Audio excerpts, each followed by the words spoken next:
16th, 2023. What if we had a week in which only two things were going to happen? I mean, two major things were going to happen. Two things that we might notice were going to happen. Well, this is going to be a quiet week then. Hey, there's not going to be much going on. Well, that's not exactly true. I mean, of course, any week things could happen to your chart or the chart of people you know or the chart of a country or whatever. But this week, there's only two major astrological events going on. But boy, are they major astrological events. So let's get right to it. The biggie, we have a solar eclipse on Thursday. We have a solar eclipse on the 20th. And this is an extremely powerful solar eclipse. It is the second new moon in Aries, because solar eclipses are new moons. If you watch my video on eclipses, you can pick up on some of the astronomy of things. But solar eclipses are new moons. They're very powerful new moons because we had new moon at the very beginning when the sun went into Aries right away. We had a new moon in Aries. This is the second one now out here at 29 degrees of Aries. So second new moon in Aries, new beginnings, second new beginnings, second chance to get the astrological year, the year off to a new start. That's one aspect of things. 29 degrees, very powerful degree, especially for an eclipse. It's the last degree of Aries. So it's the last degree of a sign. Last degree of a sign is always going to be quite powerful.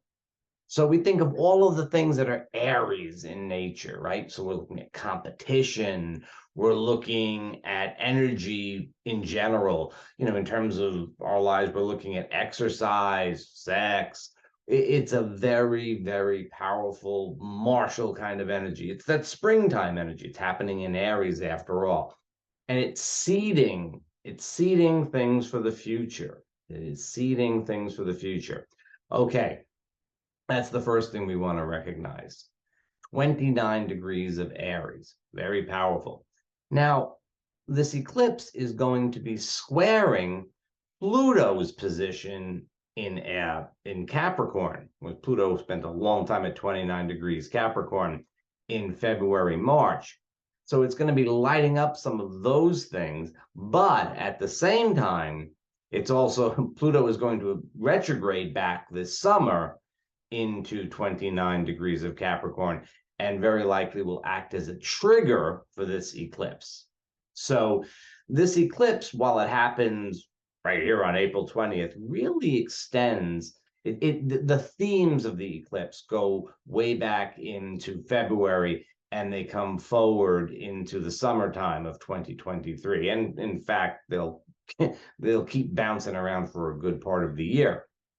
So eclipses, solar eclipses, seed future events, future changes. And so we're going to have to wait and see what happens with that 29 degrees. I would look for the point when Pluto goes back over, retrogrades over that point, and triggers the eclipse. We'll look at, see when those dates are, and that'll require a little bit of extra attention on our part. But at 29 degrees Aries, I mean, it is really pushing. I mean, it's martial, very militant, military. It's got a lot of that kind of energy. It's an assertive, aggressive, potentially warlike energy. 29 degrees Aries, pretty serious. There's an interesting facet to this eclipse, and that is that no sooner do we have this eclipse at the very, very end of Aries than the moon goes into Taurus, and in fact, within a day, the sun goes into Taurus and squares Pluto in Aquarius. So this eclipse, I'm not much for out of sign aspects. I like aspects to be in sign. But this eclipse quickly squares Pluto, and so we get that Pluto and Aquarius energy popping up. So although it is, really a solar eclipse, new moon, we don't expect things to manifest right away. This square to Pluto suggests that, later in the day on the 20th, it's very likely to show us something about what this whole eclipse is about. It's also very likely to show us something about what Pluto's time in Aquarius is all about. So we're going to look at it from both angles. We're looking for this immediate, and by immediate, I mean 2023 effect of the eclipse. And we're also looking at it as being one of those flagship things of Pluto in Aquarius, telling us something about the next couple of decades. Now, using Eastern time zone, the eclipse is right inside of April 20th. It's within the first hour, right? We're just a few minutes really into the 20th. Depends where you are. You might be, if you're in Europe, you'll be a few hours into it. If you're in California, it'll be very late on the 19th. We feel the eclipse energy all the way through the 19th, the 20th, and I would imagine it reverberates as far as the 21st. In fact, we feel it already. We've been feeling it since the full moon that we had a couple of weeks ago. So we're being pulled into the eclipse. As I said in my video, it's sort of like a whirlpool or something like that, where you're just sort of being pulled into it. It's like the gravitational pull of the eclipse. You're feeling it already, but you feel it most intensely in a couple of days before and about a day after the eclipse. So that's where we are likely to, what's when we are likely to be feeling this eclipse most directly. If we wanted to say, where are we feeling this eclipse most directly? Well, it is visible in the area of Australia and Southeast Asia. Now, eclipses in the day were always said to have the most effect, or really only effect, in areas where they were visible, in areas where you could see them. I think now we would look more towards the degree of the eclipse and where that is, and see, who has something at 29 of Aries, or perhaps 29 of Libra, or Capricorn, or Cancer, 29 degrees cardinal, but especially 29 Aries. So that is a bit of an open question. There's so many things we could look at. It's easier to go after the fact and go, oh wow, that really hit that place. And look, they've got their something at 29 of Aries. If you have something at 29 Aries, don't panic, don't worry. You're used to dealing with 29 Aries energy anyway. This is not something that is completely unusual to you, is it? No, this is something that you're used to. And if you've got something at 29 degrees of the other cardinal signs, well, you've had Pluto for the last year or so, certainly for the last few months. You've had Pluto sitting right there, and you will have Pluto sitting right there for a while. So this is not something that is new to you. So let's not panic. We can expect the next installment of something. If you've been dealing with Pluto, the eclipse might give you the next installment, but it's very unlikely that it would be a major shift and change that you haven't already been aware of. Still, remember, eclipses make us a little freaked out. This is the thing about eclipse season. From the full moon before this eclipse to this eclipse to the full moon lunar eclipse that's coming, all the way over to the new moon that follows, the level of freaked outedness in the collective and in our personal lives is high, and we're very likely to be a little too concerned about things. The emotional fisheye mirror is out there. We're a little bit too concerned. Indeed, what you're concerned about probably does require your attention, but more than likely, you're seeing it out of proportion. Unfortunately, on the world stage, when we see things out of proportion, collectively, we can sometimes act in less conscious ways. And at 29 degrees of the very martial, warlike sign of Aries, we can only hope that it shows up as something fairly benign, like a really good baseball game or something along those lines.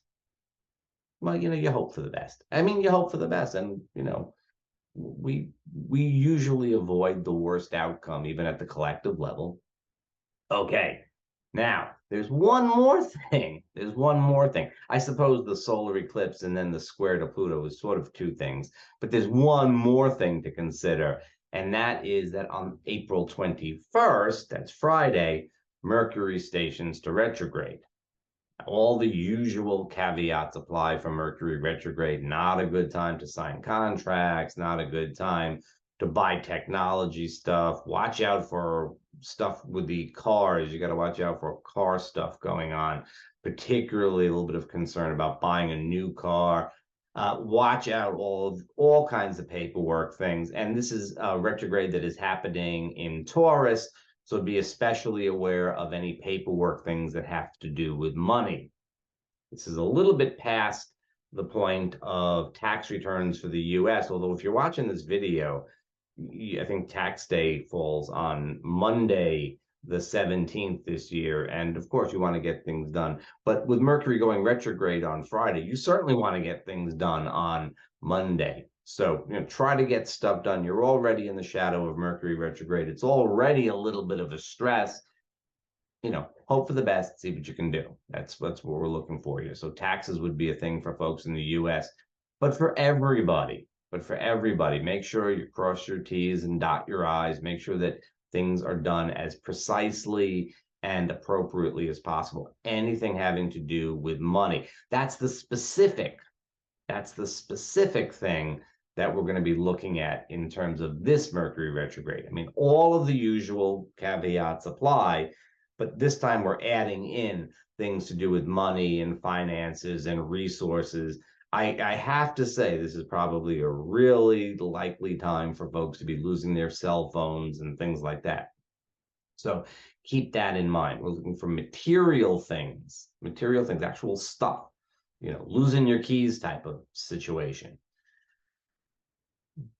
But if we sort of back away from our own personal stuff for just a minute and we think about it, here we have Mercury going retrograde right at the moment. I mean, I know it's a day later, but that real intense things going wrong that we have with Mercury retrograde. Like Mercury retrograde, we have problems when it's in the shadow. We have problems throughout the retrograde, but it's at the stations, the station retrograde and the station direct, that we get the most obvious manifestations of mercurial mischief.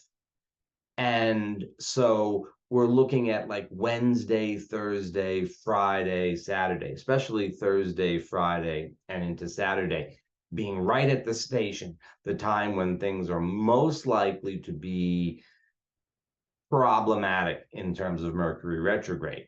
So, of course, we're taking this energy of the eclipse that's already got everybody freaked out, hopped up, and all of that. 29 Aries eclipse going to square Pluto, and everybody's already at this kind of frenzied boiling point. And then what happens? Then we're doing based upon misinformation from Mercury retrograde. We're failing to process the information correctly because of Mercury retrograde. So incoming is foggy and crossed wires, and that's what we're acting on.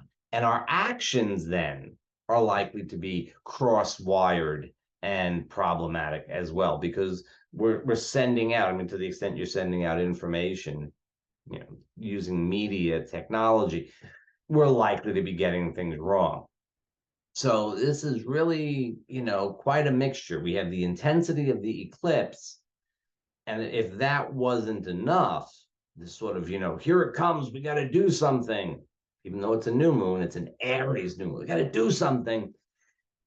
And yet we're having trouble getting the right information, and having trouble seeing it in proportion. We're having trouble processing it and sending it out there. So that's an extra reason to be doubly careful. Now, I know I can read the comments already in my mind. It's I'm going to spend this week under the bed. I'm going to hide. I'm going to not do anything. Let's not take that approach. Let us say that we're going to try not to be reactive, especially Wednesday through the end of the week, especially the back half of the week. We're going to try not to be reactive. We feel the energy strongly. We have the eclipse, Mercury retrograde. It's pushing us to react. carry out your daily business, do what you want to do, see what happens. Good stuff comes up just as well as problematic stuff. You might be seeing that a little bit wrong too. You might be exaggerating it. You might be misreading the situation a bit, but it could be good stuff as well as problematic stuff. Depends how it hits you. It really depends how it hits you. So what we want to be thinking about is not to be reactive. If you have something practical to get done, I strongly suggest Sunday, Monday, Tuesday. I would think that would be your opportunity period. It's not perfect by any stretch of the imagination, but that's your opportunity period. All right, I'll see you next time, if all goes well.